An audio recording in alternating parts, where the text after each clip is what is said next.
할렐루야. 네, 오늘 참 좋은 날입니다. 오늘은 주님께서 죽음의 권세를 깨뜨리고 부활하신 날입니다. 우리가 매 주일마다 주일에 전에 나와서 주일 예배를 드리는 것도 사실 이 부활 주일을 기념하기 위해서 매 주일마다 우리가 모여서 하나님 앞에 예배를 드립니다. 예수님의 부활로 인하여서 어디 보면 기독교가 시작됐다라고 해도 과언이 아니겠죠. 그래 본다면 우리 기독교의 우리 교회의 최고의 절기는 결국 부활주일이다라고 그렇게 우리는 이야기할 수 있는 것입니다. 이 부활주일에 주님의 부활을 우리가 기억하며 고백하는 심정으로 주의자에 나와 예배드리는 우리 모습 보고 하나님은 더없이 기뻐하고 계실 줄로 믿습니다.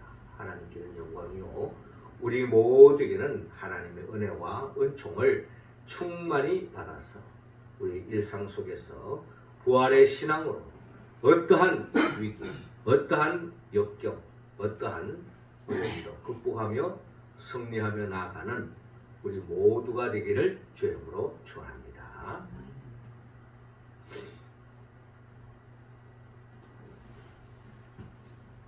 죽음 앞에 인간은 절망할 수밖에 없습니다. 성경은 분명히 죽음은 어디에서 왔는가 우리에게 말씀하고 있습니다. 죽음은 바로 인간의 죄로부터 시작되었다라고 우리는 창세기 3장을 통해서 잘 알고 있습니다.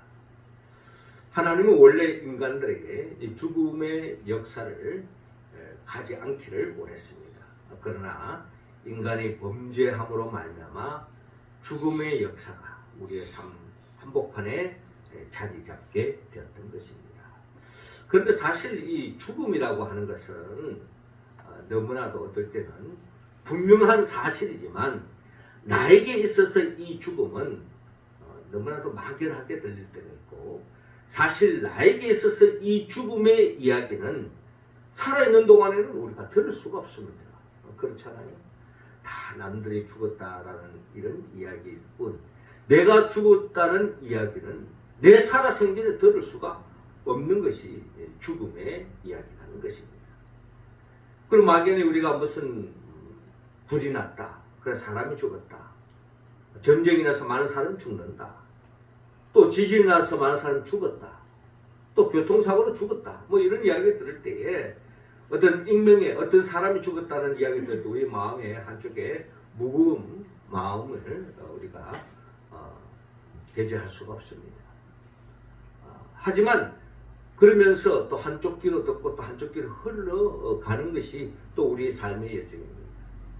그러나 실로 우리의 그 죽음을 살아있는 동안에 내가 그 죽음을 가장 긴박하게 느낄 수 있는 것은 내 사랑하는 사람이 죽었을 때에 그때서야 죽음이 얼마나 무겁게 다가오는지 얼마나 큰 슬픔으로 다가오는지 우리는 그때서야 인식할 수가 있는 것입니다. 인류 최초의 신화라고 할 수 있는 길가메시 서사시를 읽어보면은 거기에 길가메시 주인공이 나오죠. 이는 어떻게 본다면 젊은 시절에 그는 이 세상에서 그 자신의 그 젊음을 불태우면서 세상 쾌락과 세상 재미와 세상 즐거움을 쫓아갔던 사람입니다. 그랬던 길가메시가 그의 또 친구 엔키두라고 하는 친구를 이제 만나면서 어떻게 보면 이 길가메시에 마치 날개를 단 양 이 엔키두의 그 아주 절친한 친구를 통해 가지고 그는 그동안 그가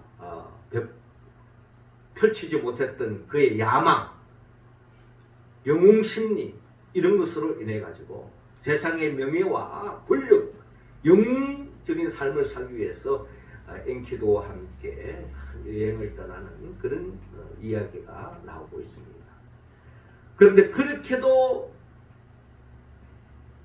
친했던 이 엔키두가 죽음에 임합니다. 그때서야 이 길가메스는 그 친한 친구의 그 죽음을 통해서 그때 순간 죽음이 도대체 뭔가, 이 죽음 앞에 자기가 이제까지 찾아왔던 그 이 세상적인 즐거움, 재미, 또 이 세상적인 그 야망, 또 권력, 또 명예, 이 모든 것이 다 보잘것없다라는 것을 뒤늦게 깨닫게 되죠. 거기에서 그는 사랑하는 친구 엔키두의 그 죽음 앞에 좌절하면서 절망하면서 슬픔을 벗어나지 못하는 그런 길가메시를 우리가 만날 수가 있습니다. 이처럼 이 죽음은 자신이 가장 사랑하는 사람, 가까이 있는 사람이 죽었을 때 그때서야 내 삶 속에 깊숙이 이 죽음이 얼마나 슬프고 얼마나 강력하게 내게 자리를 잡는다는 것을 그때서야 우리는 뒤늦게 알게 되어지는 겁니다. 오늘 우리는 성경 본문의 말씀에 보면 예수님의 죽음의 이야기가 나오는데, 이 예수님이 우리의 죄를 대신해 십자가에 못 박혀 죽었는데 이 죽음 앞에 오열하는 한 여인을 오늘 성경의 본문에 막달라 마리아 여인을 만날 수가 있습니다. 이 막달라 마리아는 우리가 잘 아는 것처럼 그는 주님을 더없이 사랑했던 사람이었고, 어떻게 보면 자기가 사람답게 살 수 있던 것은 바로 이 주님을 만남을 통해서 그가 사람다운 삶을 살았고 진정한 행복을 누렸고 진정한 기쁨을 누렸기 때문에 주님에 대한 사랑, 주님에 대한 헌신, 주님을 위한 봉사 조금도 아끼지 않고 위했던 사람이 바로 이 막달라 마리아입니다.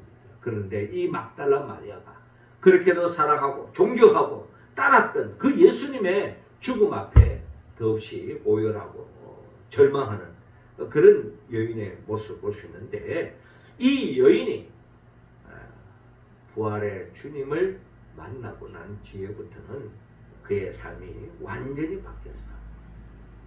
슬픔의 눈물이 아니라 환희의 기쁨의 눈물을 흘리면서 더없이 기뻐하는 모습으로 바뀌는 그런 과정이 오늘 성경 본문에 기록되어져 있습니다. 우리 인생에 우리를 삶을 정말 무겁게 하고 하늘이 무너진 듯한 그런 절망감에 사로잡히는 그런 많은 우리가 역경, 어려움, 고난을 당할 수도 있습니다만은, 그러나 우리가 부활의 신앙 위에 굳게 섰을 때에 우리는 진정 그 어려운 역경을 이겨나갈 수 있고 그 슬픔과 절망을 딛고 행복한 삶으로 나아갈 수 있음을 오늘 성경의 본문을 통하여 우리는 깨달을 수 있습니다.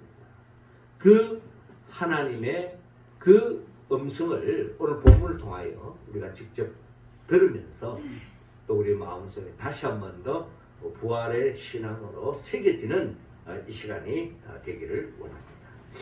우리는 먼저 하나님은 오늘 본문 9절을 통하여 먼저 예수의 부활을 알아라고 먼저 말씀하고 있습니다. 9절 말씀 우리 같이 한번 읽어봅시다. 시작. 그들은 성경에 그가 죽은 자 가운데서 다시 살아나야 하리라 하신 말씀을 아직 알지 못하더라. 아멘. 자, 오늘 성경 본문 요한복음 20장 1절 이렇게 시작하고 있습니다. 안식 후 첫날 일찍이 아직 어두울 때에 막달라 마리아가 무덤에 와서 돌이 무덤에서 옮겨진 것을 보고 시몬 베드로와 예수께서 사랑하시는 그 다른 제자에게 달려가서 말하되 사람들이 주님을 무덤에서 가져다가 어디 두었는지 우리가 알지 못하겠다 하니 라고 기록되어 있습니다. 어떻게 본다면 이 막달라 마리아는 사랑하는 님이 십자가에 못 박혀 비참하게 죽었지만 그나마 그 시신이라도 잘 보존했으면 하는 그런 마음을 가지고 안식 후 첫날 일찍이 새벽에 무덤을 향해서 달려가는데 그 무덤이 돌이 무덤에서 옮겨져 있고 이로 인해서 무덤이 텅 비어 있는 것을 보게 되었습니다. 놀란 나머지 시몬 베드로와 예수께서 살아가신 그 다른 제자에게 달려가 사람들이 주님을 무덤에서 가져다가 어디 두었는지 우리가 알지 못하겠다라고 호소하고 있습니다. 주님의 시신이라도 잘 못 썼으면 하는 그런 마음으로 달려가서 시신이 온데간도 없으니 누군가가 가져갔다, 훼손했다 이런 나름대로의 생각이 드니 그의 마음이 조금이나마 시신이라도 잘 보존했으면 하는 이로 인해서 위로를 받고 싶은데 시신이라도 온데간데 없으니 절망감을 이루 말할 수 없을 것입니다. 그때에 3절에 베드로와 그 다른 제자가 나가서 무덤으로 갈새 둘이 같이 다름질하더니 그 다른 제자가 베드로보다 더 빨리 달려가서 먼저 무덤에 이르러 구부려 세마포 놓인 것을 보았으나 들어가지는 아니하였더니 시몬 베드로는 따라와서 무덤에 들어가 보니 세마포가 놓였고 또 머리를 샀던 수건은 세마포와 함께 놓이지 않고 딴 곳에 샀던 대로 놓여 있더라. 그때야 무덤에 먼저 갔던 그 다른 제자도 들어가 보고 믿더라. 여기서 믿는다는 것은 예수님의 부활을 믿는 것이 아니라 예수님의 시신이 온데간데 없고 누군가가 훔쳐갔다, 훼손됐다라는 사실을 그대로 믿게 되었다라는 말씀이겠죠. 자, 이런 광경 속에서 막달라 마리아는 말할 것도 없고 베드로와 그리고 몇몇 제자들은 더없이 아마 당황했을 것이고 또 한편으로는 또 어떻게 보면 공포감에 질려 있었을지도 모른다. 예수님을 그들이 따랐던 그 예수님 십자가에 못 박혀 죽은 것까지도 감당하기 어려운데 그 시신까지 훼손했다 했을 때에는 이루 말할 수 없는 당혹감이 있었을 것입니다. 그런데 오늘 본문 9절은 그들은 성경에 그가 죽은 자 가운데서 다시 살아나야 하리라 하신 말씀을 아직 알지 못하더라라고 기록되어 있습니다. 사실 이제 이런 내용을 보면 막달라 마리아는 이런 말이 이 말이 충분히 우리가 이해가 되는데 베드로를 비롯한 다른 제자들이 그가 죽은 자 가운데서 다시 살아나야 하리라 하신 말씀을 아직 알지 못하더라 하는 이 말씀은 우리가 좀 받아들이기가 힘듭니다. 사실 예수님께서는 살아있는 중에 제자들에게만 3번씩이나 내가 죽은 자 가운데서 다시 살아나리라 라고 말씀하셨습니다. 그렇게도 눈이 3번씩이나 많은 사람들이 있는 데서 그냥 흘러가는 투로 하는 이야기가 아니라 제자들에게 분명히 내가 죽은 자 가운데서 다시 살아나리라고 3번씩이나 이야기를 했음에도 불구하고 제자들은 한쪽 귀로 듣고 한쪽 귀로 흘려보냈다라고 우리는 오늘 본문을 통해서 우리는 헤아려볼 수가 있습니다. 그렇습니다. 주님의 말씀이라고 한다고 해서 그 말씀이 우리의 뼈에 사무치고 내 심령에 새겨지는 것이 아니라 우리 사람들 다 내가 듣고 싶은 말만 듣는 거예요. 내 관심에만 있는 거예요. 그럼 제자들은 사실 예수님이 십자가 못 박혀 죽기 전에 주님을 부인하고 다 도망가는 이유는 뭡니까? 그들은 사실 주님이 십자가에 못 박혀 죽는다? 그리고 3일 만에 부활한다? 이런 나름대로의 이야기는 자기들에게는 와닿지 않는 거예요. 그들은 지난 주일에 종료주일에 예수님이 호산나라는 찬송을 들으면서 종려가지를 환영하는 그 군중들 속에 예루살렘 입성할 때만 하더라도 예수님이 이제 왕권을 잡아서 이제 자기를 또 그 세상 권세를 잡았을 때 한 자리에 한다는 그런 마음에 차 있었기 때문에 주님이 나름대로 하시는 그 진리의 말씀이 귀에 와닿지가 않는 거예요. 들을 필요도 없는 겁니다. 자기는 이제 주님과 함께 들어가서 이제 뭐 한 자리 할 거다.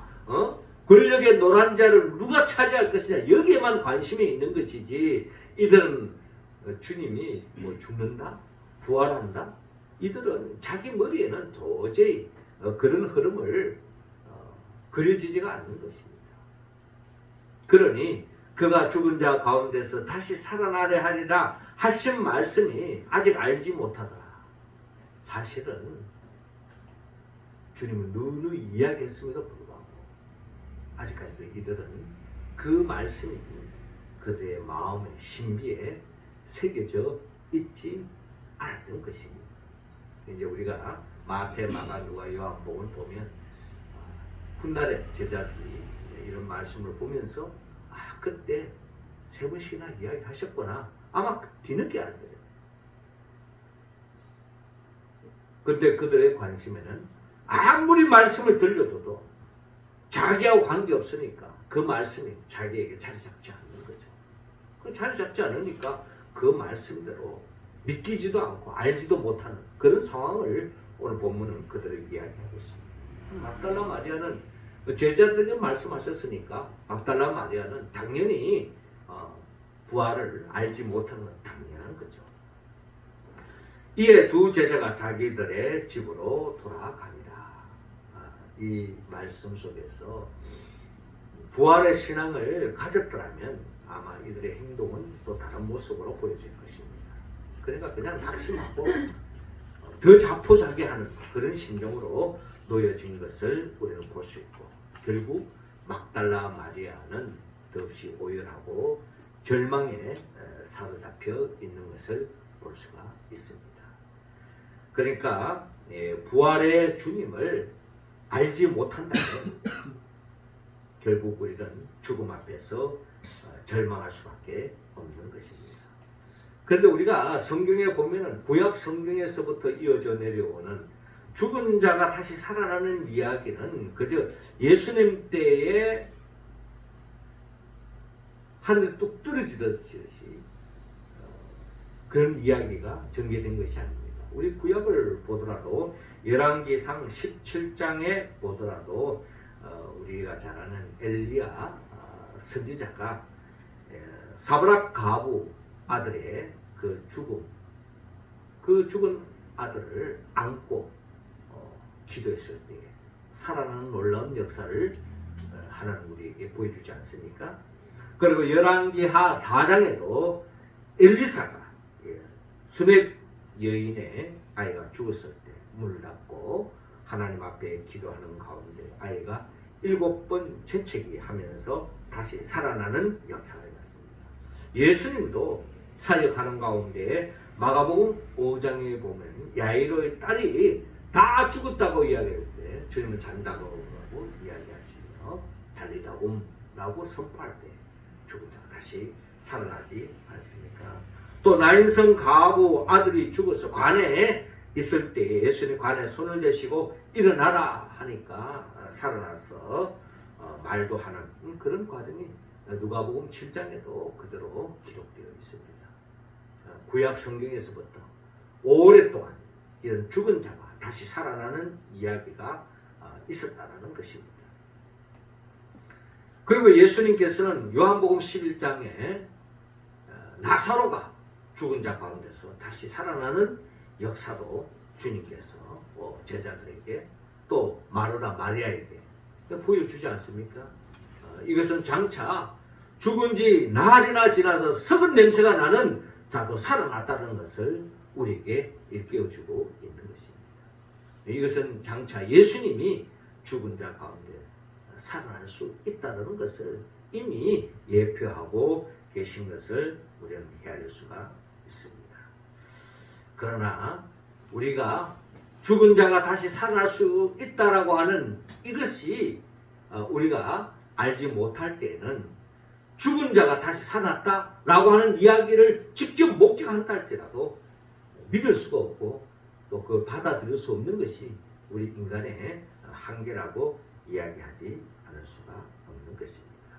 오늘 막달라 마리아의 관점에서 봤을 때 텅 빈 무덤을 보고 예수님이 부활했다라는 생각보다는 부활을 알지 못하기 때문에 아직도 절망에 놓여져 있다라는 것을 우리는 본문을 통하여 헤아려볼 수가 있습니다. 이어서 주님은 부활이 있다는 것을 알 뿐만 아니라 믿으라고 우리에게 말씀합니다. 15절 말씀 우리 같이 한번 읽겠습니다. 시작. 예수께서 이르시되 여자여 어찌하여 울며 누구를 찾느냐 하시니 마리아는 그가 동산직인 줄 알고 이르되 주여 당신의 홍역거는 어디 두었는지 내게 이르소서 그리하면 내가 가져가리다. 아멘.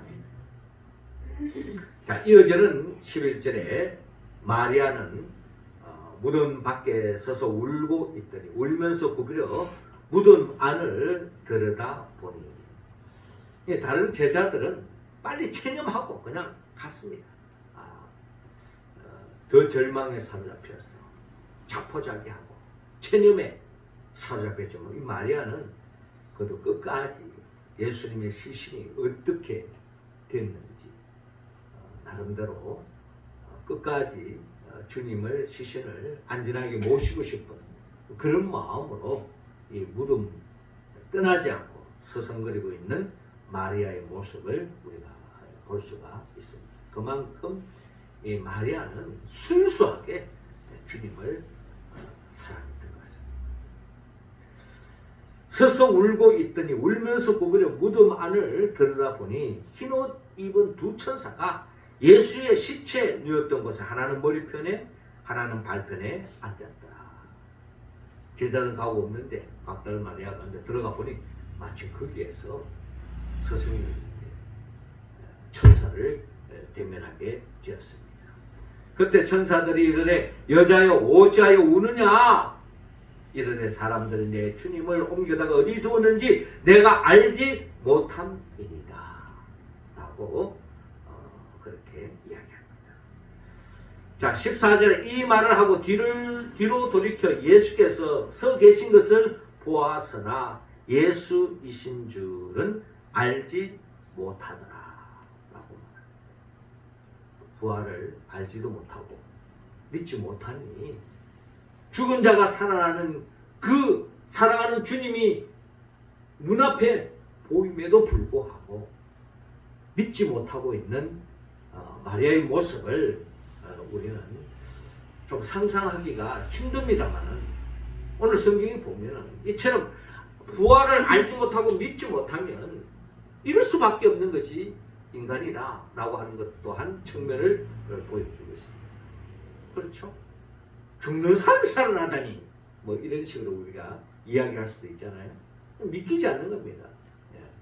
또 그것을 믿는 순간에 그 기절할 수도 있겠죠. 죽은 사가 살아났다 기절할 수도 있을 겁니다.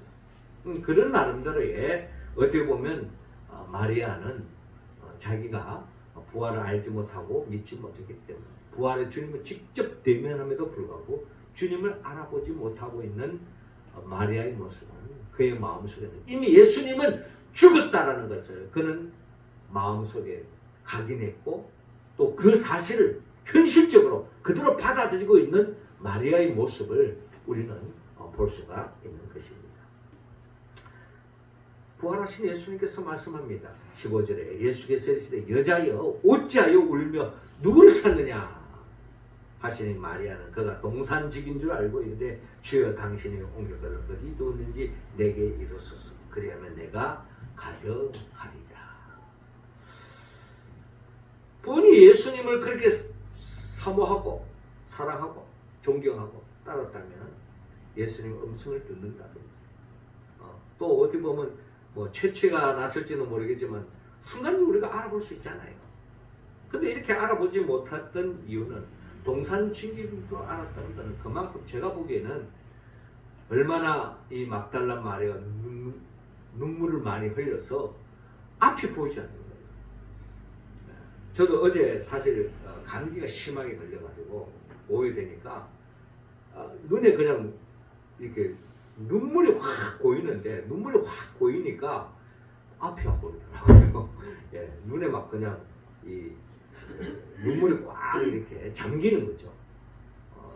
막달라 마리아의 이 눈물은 이루 말할 수 없는 그냥 막 눈물에 잠겨서 예수님을 직접 봄에도 불구하고 믿지 못했다는 것은 부활을 알지 못했기 때문에 믿지 않았기 때문에라는 이유도 될 수 있지만 그만큼 눈에 눈물로 범벅이 되어서 그 초점이 흐려졌다. 그렇게도 볼 수 있을 것 같습니다.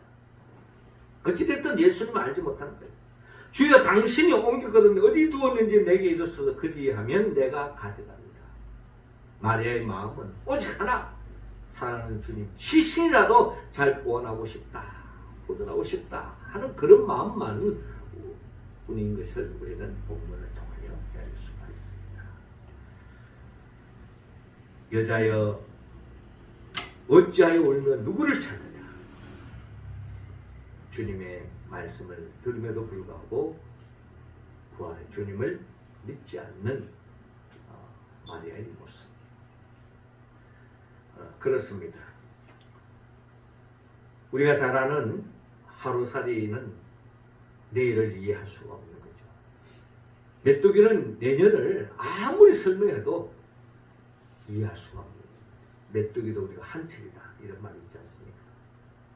다음에 내년이라는 이야기를 이해할 수가 없는 겁니다. 그와 마찬가지로 부활을 모르는 사람은 아무리 영생을 이야기하고 내세를 이야기하고 천국을 이야기해도 그 말은 이해가 되지가 않는 거죠.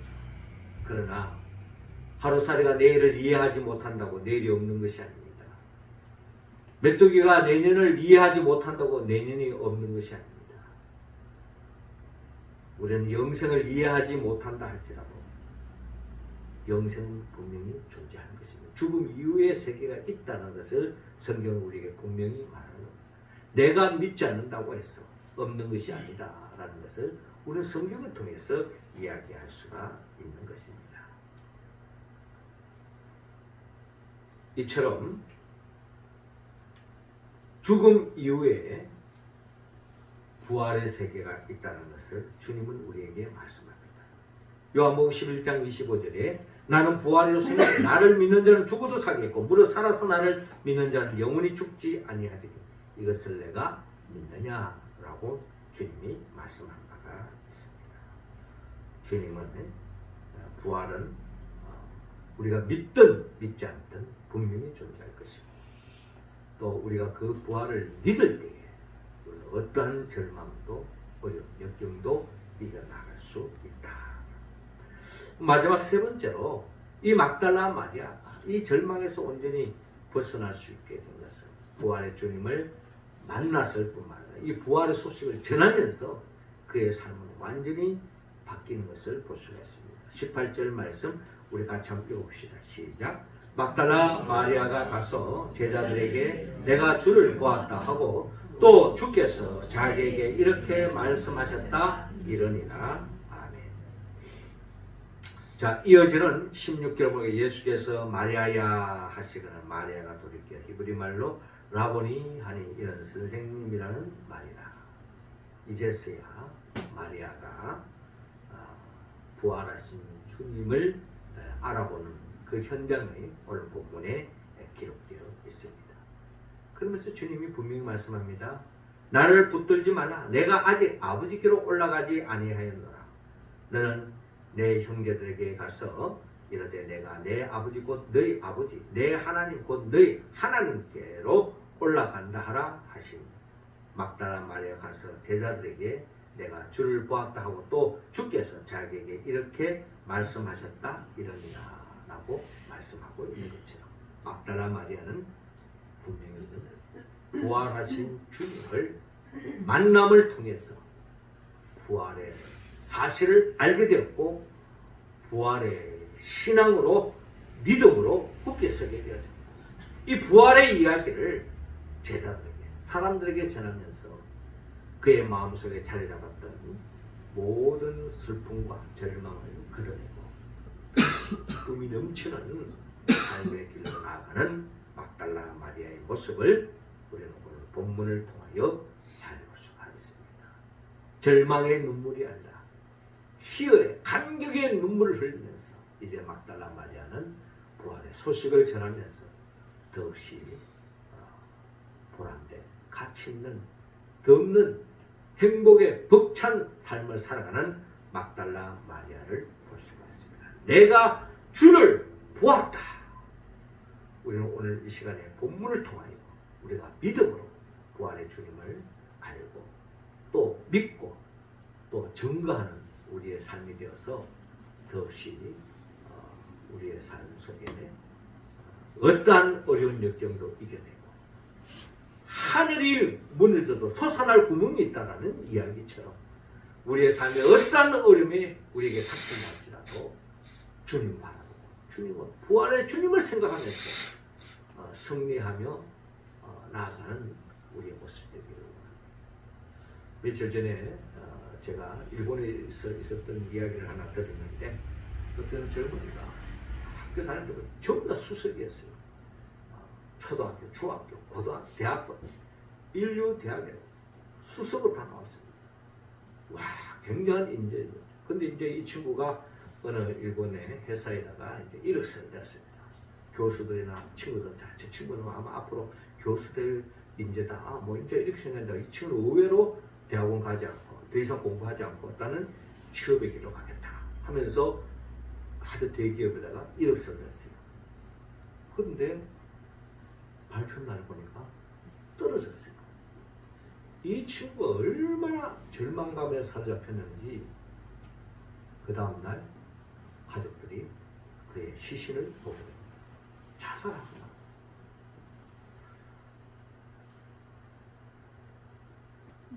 이 소식을 듣고 많은 사람들이 다들 참 의아해하면서 참 너무나도 놀라운 소식에 다들 그냥 어찌할 바 모르는. 그런데 죽고 난 뒤에 그 소식이 그 회사에서도 알게 된 거예요. 그런데 이 회사에서 알고 봤더니 이 친구가 요번 이 입사 시험에서 수석을 한 거예요. 그래서 일반 사람들의 발표하면서 이 친구는 따로 발표를 하기 위해서 요번에 입사 시험에서 1등으로 들어오게 됐다고 하면서 따로 이제 이 서류를 따로 놓았는데 그 명단에 빠져 있는 상황이 된 겁니다. 황당한 일이 생겨진 거죠. 근데 이제 이 친구는 이제까지 자라오면서 1등을 한번 놓치고 온 적이 없어요. 근데 그 순간 떨어진 순간에 막 자존심상해서 자살하고 말았습니다. 근데 이제 이런 어떤 사회적 분위기 속에서 그 회사가 좀 책임져야 되지 않느냐, 뭐 이제 이런 이야기가 나오기도 했습니다만은 그 회사에서 좀 약간 당돌할 수도 있지만은 이런 이야기를 했습니다. 사실 이제 그분이 시험 쳤는데 최고의 성적으로 수습이 된 거는 됐고 또 그분이 고인된 것은 너무나도 안타깝고 아쉽게 생각하고 또 고인의 명분을 빕니다. 그렇지만 어떤 면에서는 우리 회사 입장에서는 좀 잘된 일입니다. 이렇게 또 이야기를 하는 거예요. 뭔가 이야기 들어봤더니 세상 속에서 기업을 이루고 나가는 것은 얼마나 많은 어려움이 있고 얼마나 많은 난관이 있는지 그걸 다 뚫고 나가야 되는데 이런 상황에서 그 친구가 그렇게 됐다는 것은 참 안 된 일이지만 우리 회사 입장에서 봤을 때는 그분이 맞지 않는 것 같다. 이제 뒤늦게 그렇게 또 발표를 하게 돼. 그게 또 일본 사회에서 충격을 줬다. 뭐 그런 또 이야기가 있더라고요. 그렇습니다. 우리는 이 세상에서 예상치 못한 일들이 많이 생겨지고 돌발 상황이 생겨지고 어려움이 생길 수 있습니다. 그러나 어떠한 어려움이 있더라도 하늘이 무너져 솟아날 구멍이 있다고 하는 생각을 가진 사람은 그 모든 위기와 환란을 극복해 나가는 거죠. 그렇지 못한 사람은 쉽게 자포자기하는 경향이 있다는 겁니다. 오늘 주님은 이 막달라 마리아처럼 부활의 신앙을 품고 나아가기를 원합니다. 특별히 오늘 주님은 예수의 부활을 알으라고 말합니다. 그리고 예수의 부활을 믿으라고 말합니다. 그리고 예수의 부활을 전하라고 말합니다. 그렇게 할 때에 오늘 우리 한태리 교사님이 기도한 내용처럼 이 부활의 신앙을 가진 자는 어떠한 절망과 역경과 어려움도 극복해 나가며 승리해 나갈 줄로 믿습니다. 우리가 이 신앙이 나의 신앙이 되고 나의 삶으로 내 삶의 현장에서 살아 역사하는 위해서는 우리는 성령의 도움을 받아야 합니다. 성령은 예수 그리스도의 영입니다. 예수님 누구입니까? 예수님은 우리를 위하여 천지 만물을 창조하신 분이고 우리를 위하여 친히 인간의 몸으로 오셔서 우리의 죄를 대신 짊어지고 십자가에 못 박혀주고 죽은 자 가운데 3일 만에 부활하시고 성천하시고 지금도 하나님 보호자 우편에서 성령을 갈망하는 자들, 주님의 도움을 갈망하는 자들, 보혜사 성령을 보내주셔서 성령의 도우심으로 주의 말씀에 화답하고 응답하고 주의 말씀대로 살아서 결국 천국을 침노하고 어떠한 어려운 역경도 극복하고 결국은 그런 자들을 영원한 하나님의 나라로 인도하기 위해 장차 재림하여 오신 예수 그리스도 그분의 영보에서 성령의 도움을 받았어. 막달라 마리아처럼 예수님의 부활을 분명히 알고 또 믿고 또 부활의 소식을 전함으로 부활의 신앙으로 물들어졌어. 그 부활의 신앙으로 이 세상을 그랬더니 이기고 승리하며 나가는 우리 모두가 되기를 주의 이름으로 축원합니다. 기도드리겠습니다. 하나님 아버지, 이 시간 우리 각자 한 사람 한 사람의 성령의 기름을 부어주시고 성령 충만함으로 말미암아 예수의 부활을 바로 알게 하시고 믿게 하시고 부활의 소식을 전함으로 어떠한 이 세상의 어려운 역경도 이겨나가고 또 주님으로 인하여서 새하늘과 새 땅을 소망하며 이 땅에서 하나님의 나라를 사랑하는 주의 백성들 다 되게 하여 주옵소서. 예수님의 이름으로 기도하옵나이다. 아멘.